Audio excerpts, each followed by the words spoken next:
There are three people living in the United States of America that have won the World Domino Championship Tournament in Alabama three times or more.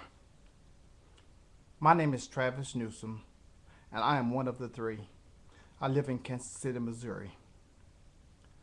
I am so amazed all the time when I hear people talking about how good they are in this game of dominoes, of how bad they really are. The real problem is most domino players have not really been exposed to real dominoes. That's why they don't really know how good they are. They may be the best in their little circle, but oftentimes I find out just by talking to them just a couple minutes that they don't know really that much about the game. Now listen, if you're gonna watch a how-to video on how to play dominoes, it will make a lot of sense to listen to a world champion. And again, that's me. My first question that I want to look at here, we're going to ask you some simple questions or discuss some simple things with you. So my first question is, looking at this hand here, hand has like four blanks and look about four aces, and also this hand up here has this hand has four, uh, five fours, and also five fives. And what I want you to tell me is, let's just move this hand here out of the way. What I want you to tell me is, it is your down, and the score, and you need 200 points to win the game. Your opponent has 190 points, and you have 100 points. So he needs 10 to win, and you need 100 points to win. Which hand would you choose? Remember, it is your down. So which hand would you choose? Would you choose the hand that have these five blanks, five fives, including five blank and double five? Or would you choose this hand here that has four blanks and also it has four aces as well? So which hands would you choose? Believe it or not, the unskilled domino player will select this hand right here, the one with all of the fives, because they look, oh man, these fives, I can run some fives and I can be out. Bad choice. Absolutely the wrong choice. The hand that you want to select is this hand with the blanks and the aces. And of course you will come out with a double ace, the double blank as your spinner. And this is 9 rock. Don't forget now, this is 9 rock. So that's the hand that you would do. Now listen, in order to be good at this game, there's some real basic things that you need to know. And that's what I want to discuss with you today. I want to tell you some of these things that you need to know. In terms of how you find out about these things, well, we'll have to talk about that a little bit later. But today I'm going to tell you some very basic things that you should know. Now remember again, I'm a three-time world champion.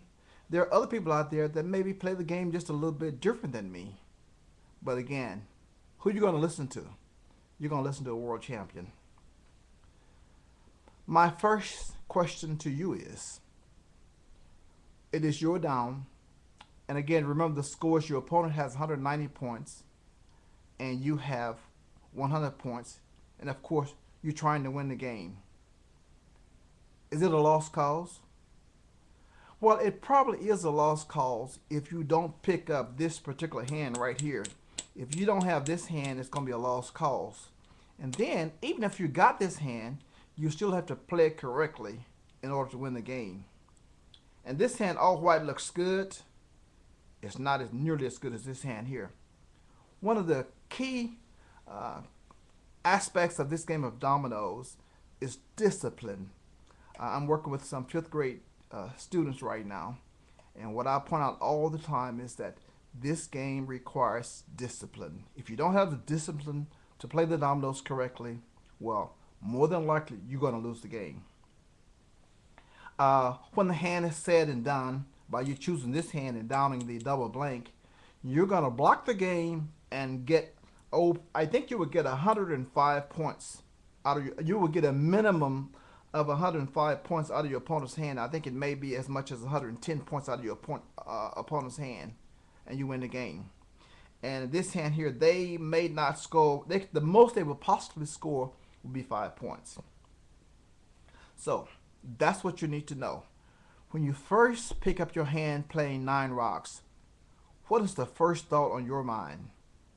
If you're leading, if you need more than, let's say you need more than uh, 75 to win the game, and your opponent has needs say less than 25 to win. The first thing that you should be thinking is the first thing that you should be looking for. Oh, I need a block hand. That's what you should be thinking. I need a block hand. If you're not thinking that, then you're not a domino player. The second thought is, well, I want the blank 5 block hand. Okay, that's what you want. You want the blank 5 block hand. You can score probably somewhere in the neighborhood of 155 points with the blank 5 block hand. And then again, you might say, well, if I can't get the blank 5 block hand, how about the 5 blank block hand? And there is a difference between a 5 blank block and a blank 5 block. So that's what you're wanting to know. That's what you're looking for in order to win this game. You need to find you a block hand, and that's your first thought. Whenever you should pick up your hand, you're looking for a block. Now, in the absence of having some of those premier block hands, then you just don't want any block hand that could possibly win the game for you. So that is your first thought. If you're not thinking about that, well, we need to talk. Okay? Now, the second thing that I look for is when I choose my hand is, do I have any voids? In other words, do I have any missing suits in my hand? If I'm missing a 5, that's really devastating to me normally. But it's not nearly as bad as missing, and that's the worst that you can be missing, is the 5 suits. If you're missing maybe the 4s or the trays or the deuces or aces, it's not too bad. But when you're missing 5s, you're asking for a problem. So that's the second thing that I look for is, do I have any missing suits? And then after I've determined that, whether I have any or not, then I'll look to see what my dominant suit is.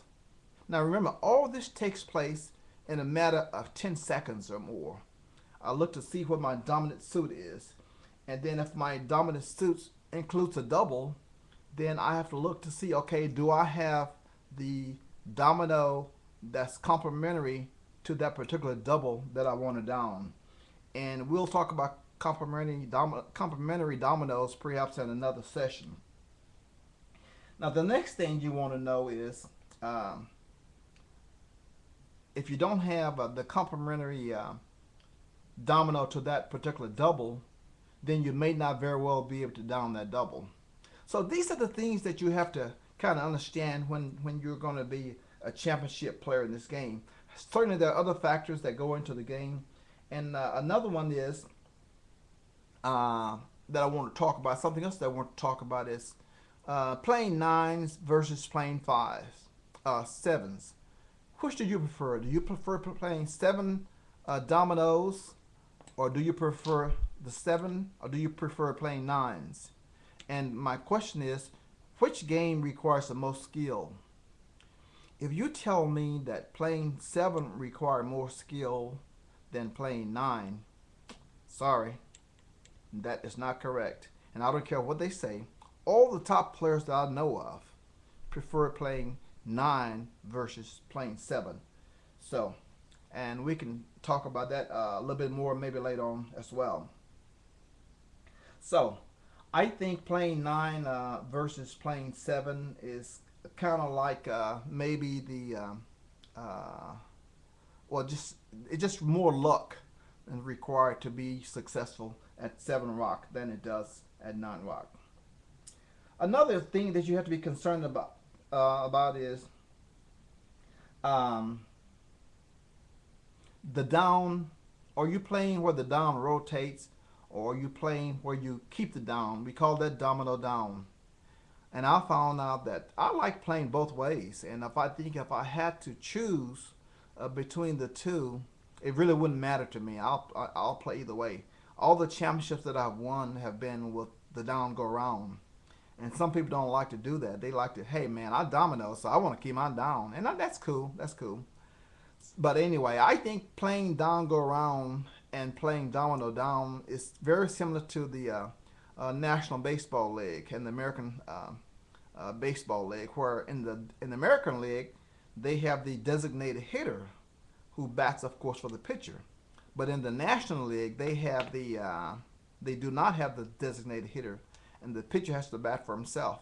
Now that's kind of what I equate down go around versus domino down. It's just a different type of strategy that you have to know. I hope that you give some thought to these points and try to figure out how to utilize them in your next domino match. Now, playing dominoes online is a little different thing, a little different strategy in playing dominoes online. You have to know or get used to the particular program that the website is using. So, playing dominoes online is a lot of fun too, and I would encourage you, in the absence of being able to have your own group of friends that you play with, or if you don't play in tournaments, that you play online. And if you log on to www.travisnewsome.com, it will lead you right directly to the site that we play online at. And also, I want just to point out to you here is Domino EDKC. It's a domino education program that we have for middle school kids. And our organization is also part of the National Domino League, the Double Six. We play Double Six, and I know, no, I don't really like double nines, and I think there's more strategy in playing double six than nines because there's too many dominoes with the double nines, and therefore it becomes more of a guessing game. I certainly hope that I have shared some information with you today that will make you a better domino player. So have some fun with this game that we love so much.